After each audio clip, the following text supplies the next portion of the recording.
buenas tardes. Mi nombre es Silvia Ortiz Sablich, soy psicoterapeuta y atiendo adolescentes, jóvenes, adultas, adultas mayores en diferentes temáticas. Y me especializo en terapia sistémica y narrativa, terapia colaborativa y tengo diferentes temas de abordaje como son la sexualidad y el género, atención a la violencia, terapia emocional. Hola, mi nombre es Carla Fernández García. Yo pertenezco al Centro de Atención Psicoterapéutica Matea y atiendo niños y adolescentes. El día de hoy vamos a hablar sobre el tema de violencia en casa, en la familia, sobre qué es, qué tipo de violencia existen y qué estrategias puedo hacer para protegerme.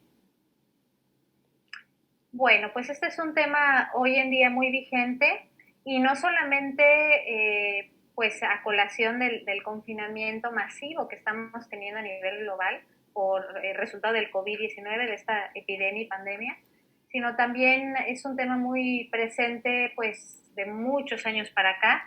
Cada vez se cuentan con más herramientas para entender, con más conocimiento, más investigaciones para entender el comportamiento violento. Pues vamos a abordar en general qué es, los tipos, las modalidades y ya nos enfocaremos, como comenta Carla, pues en temas más familiares y de casa. Violencia es cualquier acto u omisión que atente contra la dignidad de las personas. En términos muy sencillos. Esto quiere decir un hecho, un acto, una acción, algo que yo haga o deje de hacer que denigre o atente contra la integridad de alguien que me rodea o no. O sea, puede ser alguien de la comunidad que no conozco.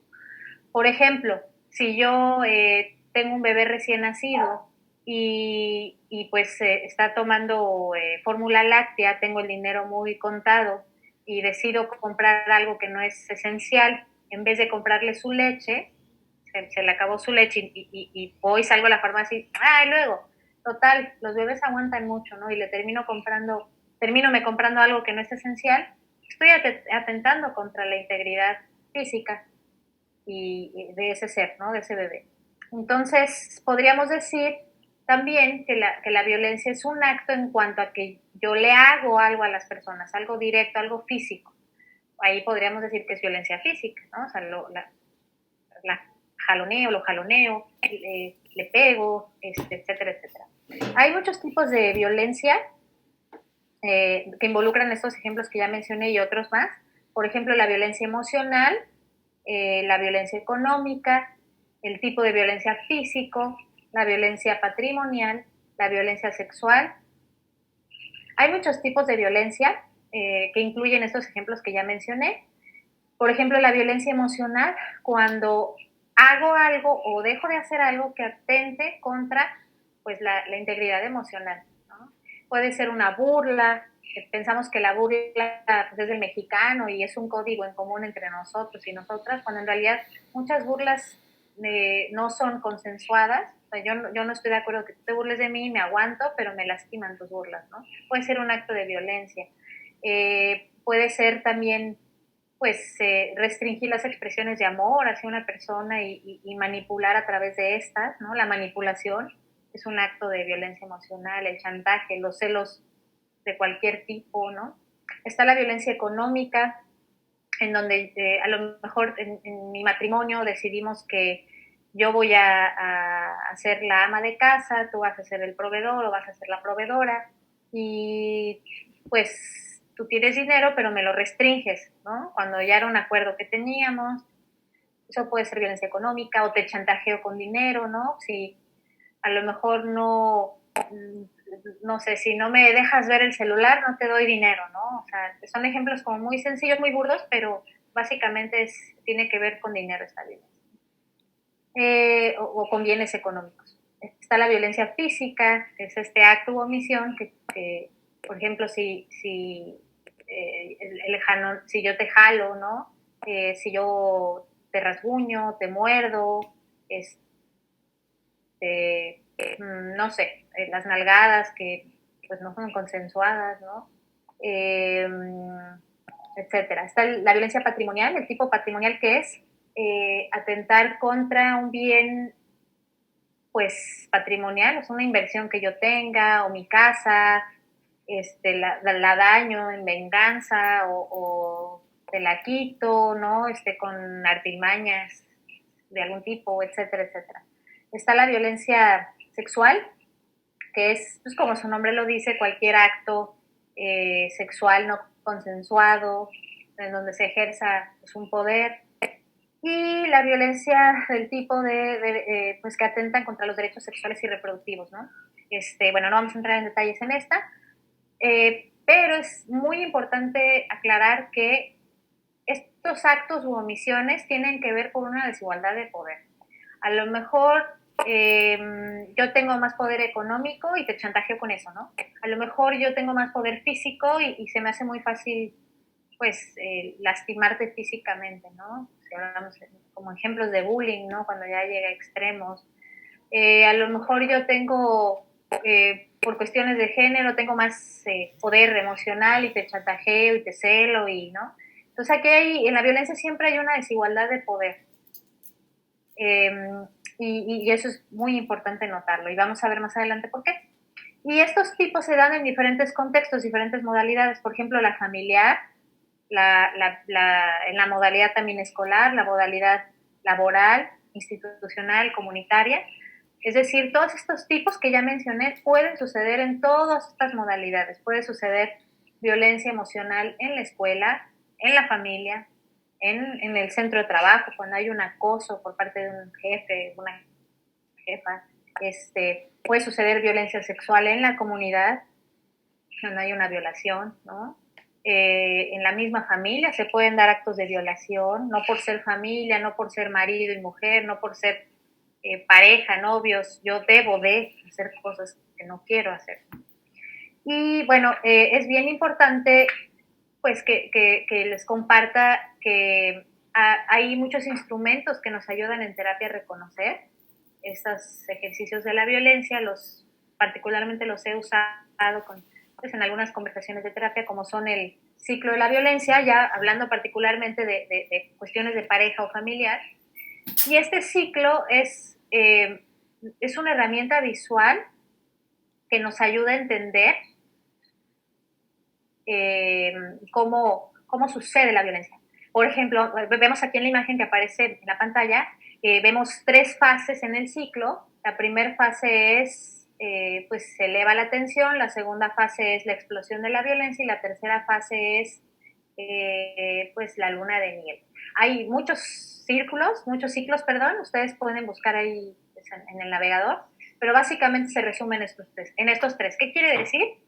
Que la violencia surge en ciertos momentos donde hay mucha tensión que no fue adecuadamente canalizada, gestionada, ¿no? Todas las personas tenemos momentos de tensión, pero no todas las personas ejercemos violencia. Esto es bien importante. La violencia nunca es justificación. Entonces, ¿qué pasa en personas que ejercen violencia? Bueno, hay muchos factores de riesgo que no causan la violencia, pero son factores que detonan. Por ejemplo, el alcohol, me despidieron de mi trabajo, que ya vamos más de un mes encerrados y si de por sí nos peleábamos, pues ahora nos peleamos peor, etcétera, etcétera. Entonces, hay un periodo en la relación en donde se eleva la tensión y cada vez puedes notar que las peleas son peores, a lo mejor noto que se pone rojo de rabia o empiezo a notar que el termómetro se empieza a elevar, se eleva la tensión, la tensión, la tensión, la tensión. Y como un hoy express, ¿qué sucede si no se libera el vapor? Explota. O sea, hay una explosión de la violencia. Esta explosión puede variar dependiendo pues, podríamos decir, el nivel de violencia que hay en esa relación, considerando que la violencia nunca jamás es estática, crece y crece y crece, le llamamos crecimiento pues simétrico, o sea, cada vez se van rebasando más techos de cristal. Si, por ejemplo, yo empecé en la relación de pareja, ¿no? Ya para hablar más de estos ejemplos, a donde queremos llegar, si yo empecé diciéndote cómo quería que te vistieras, ¿no? A la semana de ser novios o de ser pareja, te empecé a decir, ay, oye, no me gusta que te pongas esta falda porque te van a mirar las piernas. Ay, no me gusta que salgas así, no me gusta que digas eso. Y tú dices, ay, pues me está cuidando, ¿no? Qué buena pareja es. Bueno, a lo mejor esos son signos de alerta y que nos pueden indicar que la violencia puede ser parte de esa relación. Son focos rojos. Y vamos a pensar que se empieza a acumular la tensión. A lo mejor me despidieron, tuve una pelea con mi jefa, mi jefe, y se eleva como una olla express la tensión y explota. Cuando hay ese nivel de violencia, mi explosión puede ser, pues a lo mejor te dio un ligero empujón, o dame tu celular porque ya estoy harto, te he dicho, ¿por qué escribes tanto en el celular? A ver, enséñame, ¿no? Y te lo arrebatan de la mano. Bueno, puede ser una explosión, pero a lo mejor en otro ciclo, más adelante vamos a pensar que nos fuimos a vivir juntos, ya pasaron 2, 3 años, a lo mejor en otro ciclo la violencia, la explosión va a ser un aporreo a la puerta, aporreo a la mesa. Y a lo mejor rebasamos otro techo, porque ya no es como que muy posible regresar si no hay una reeducación importante o un proceso de psicoterapia, si no nos damos a la tarea de trabajar en nosotras mismas o en nosotros mismos, pues cada vez vamos a seguir explotando de peores maneras. Y vamos a pensar que después ya son jalones, y después son golpes, y después, no sé, cosas muy graves. Y imagínense qué es lo peor que puede pasar. Traten de visualizarlo. ¿Qué es lo peor que puede pasar? Espero que estén teniendo esta imagen y vamos a verla en un momento más en algo que se llama violentómetro. Bueno, la siguiente fase después de la explosión viene la luna de miel. La persona que explotó se siente mal y quiere compensar, se siente culpable. Y entonces, cómo lo va a compensar? Pues me trae unas flores, me invita a cenar, me llena de regalos, que ahí es donde hay un enganche, porque como se portó buena onda y trata de compensar, pues yo pienso que es amor. Wow, ya entendió. Wow, sí piensa en mí, me trae lo que me gusta, ¿no? Había una señora que en algún momento pues deseaba tener esas peleas porque después de esas peleas le compraban unos zapatos, ¿no? Entonces puede haber una situación de compensación en la luna de miel y pensamos que ya pues termina la violencia, cuando en realidad se reinicia el ciclo. Va a haber nuevamente una elevación de la tensión y una explosión nueva y etcétera, y pues algo tiene que parar este ciclo. Y finalmente, pues les enseño este otro recurso que en terapia nos es muy útil, se llama el violentómetro. Este es un instrumento que nos comparte el Instituto Politécnico Nacional para tener de manera visual una medida, un termómetro, violentómetro, de los diferentes tipos de violencia, ¿no? O de las diferentes formas en las que se ejerce la violencia. Y aquí va por colores, tenemos el amarillo, el rojo, el morado. Esto quiere decir como un termómetro que va de lo más, entre comillas, leve a lo más fuerte, ¿no? Lo amarillo es lo que consideramos leve, y lo morado es pues, las formas de violencia pues, más severas.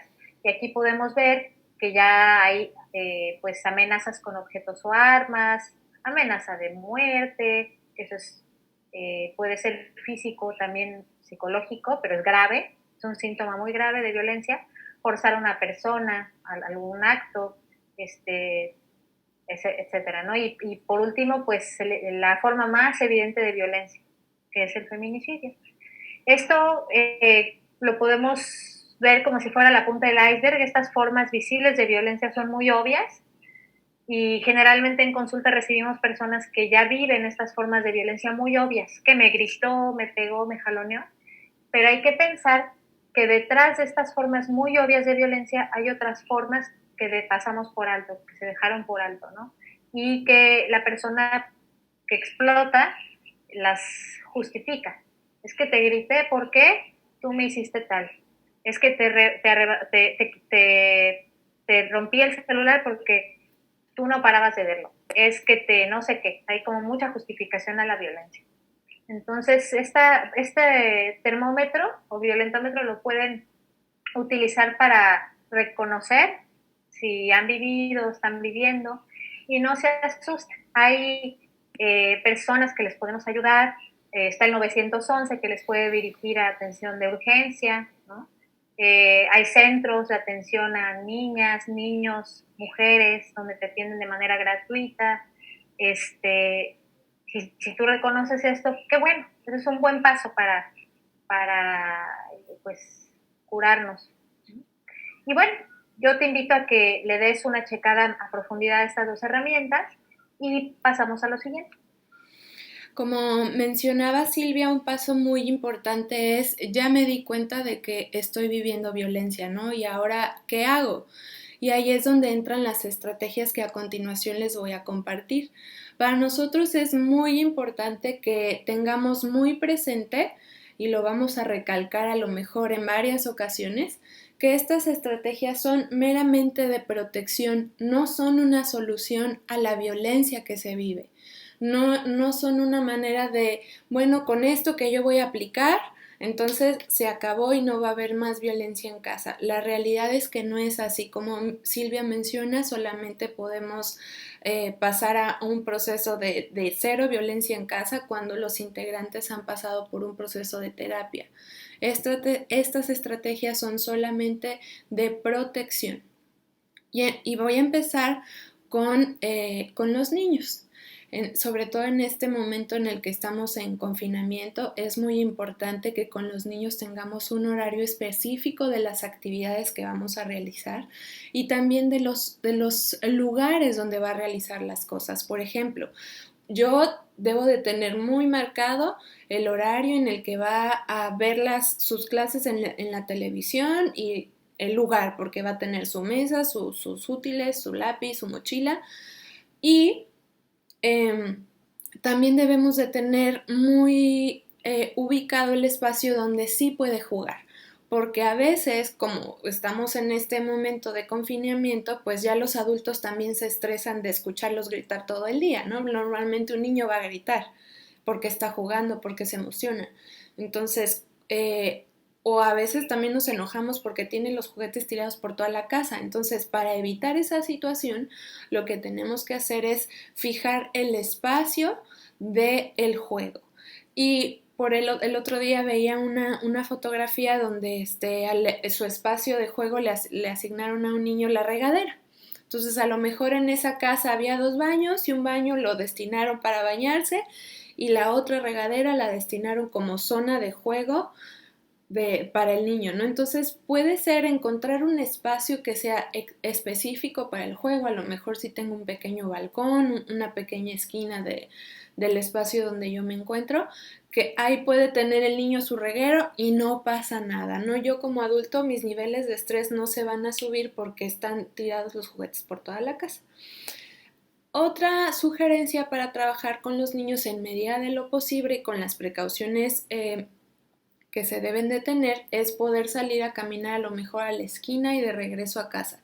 Eso nos va a funcionar para dos cosas. Una, para el niño como para airearse un poquito y también para el adulto que se queda en casa, que puede ser la madre o el padre. Si ya él está muy alterado, el hecho de salir de casa, o sea, como dejarlo un momento a solas, puede generar que el termómetro emocional, por así decirlo, la tensión baje un poco. Entonces, en específico con los niños, estas son las mecánicas que puedo yo tener.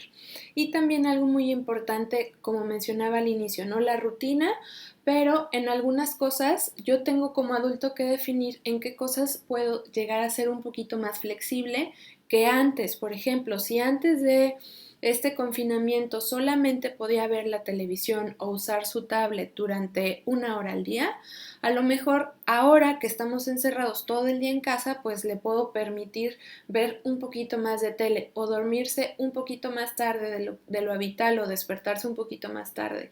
En esas cosas sí puedo ser flexible, pero yo también tengo que determinar en qué cosas no, ¿no? Y el ejemplo es el horario de las clases. Eso sí no lo puedo yo mover, pero en qué otras cosas sí puedo ser yo flexible.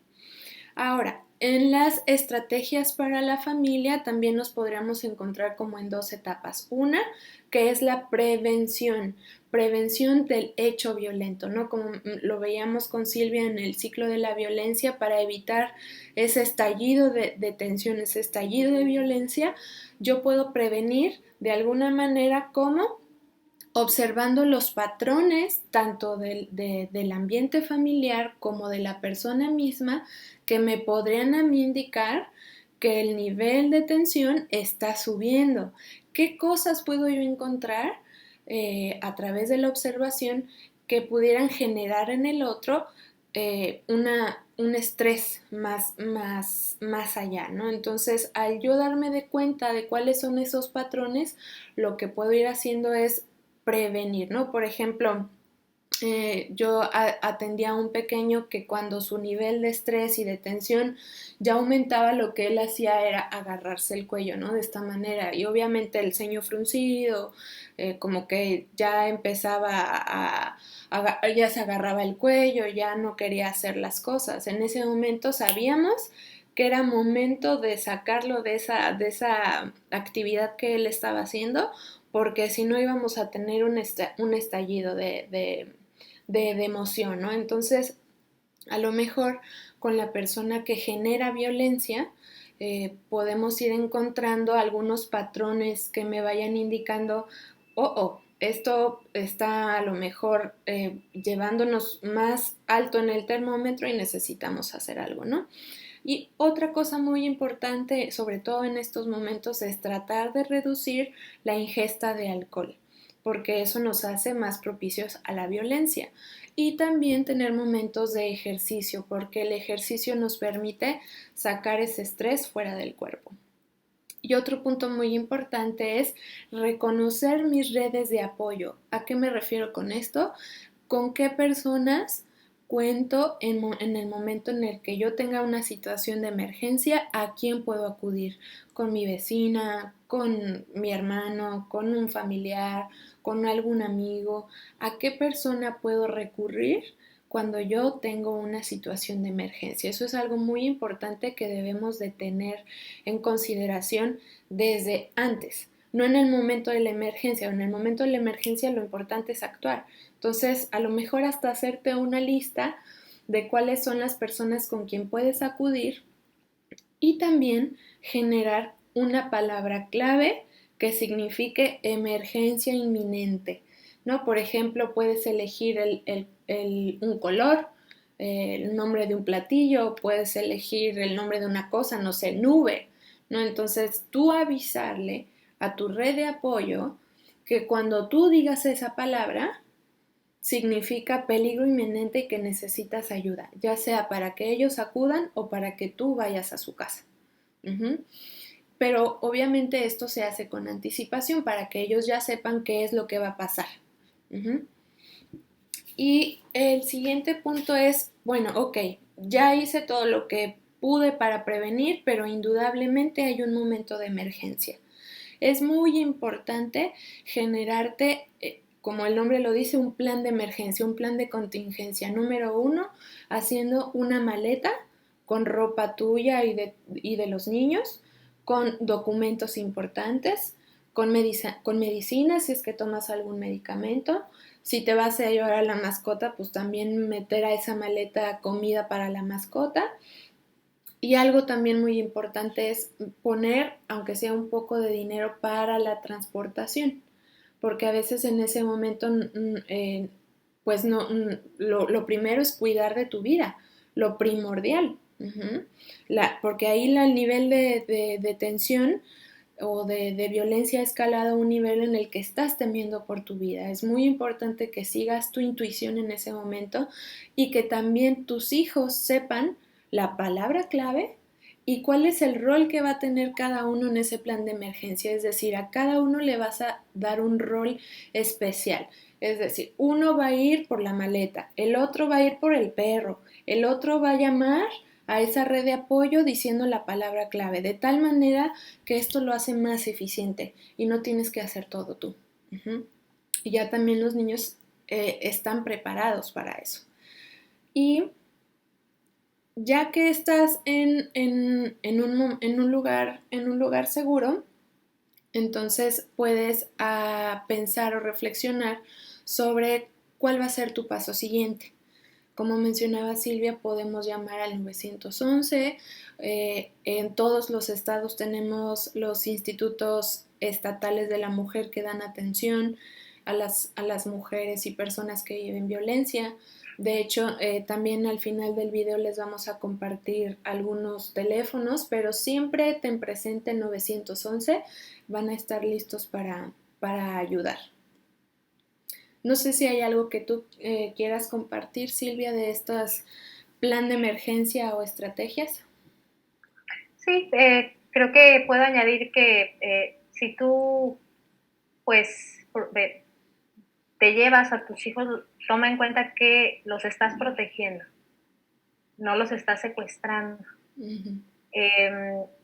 Mucha gente no quiere salir de sus casas, muchas mujeres no quieren salir de sus casas porque tienen esta idea de que le están secuestrando a sus hijos y ellas se van, ¿no?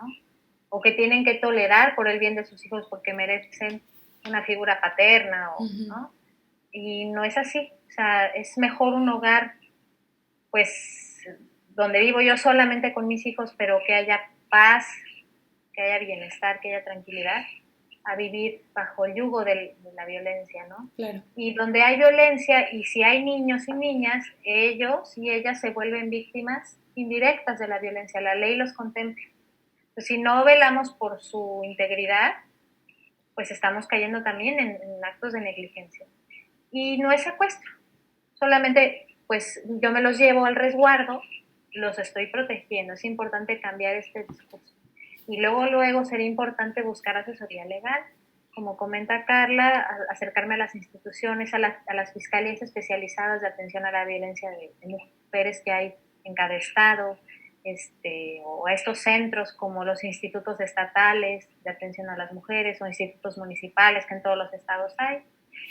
Y bueno, es importante mencionar, para finalizar, Uh-huh. que la violencia no es normal. La violencia no es tu culpa. Que un no es no. Y siempre creer o confiar en tu intuición. Muchas gracias a todas y a todos los que nos han escuchado. Gracias, Carla, por invitarme a compartir Gracias. este tema tan importante. Gracias, Silvia. Bye. Adiós.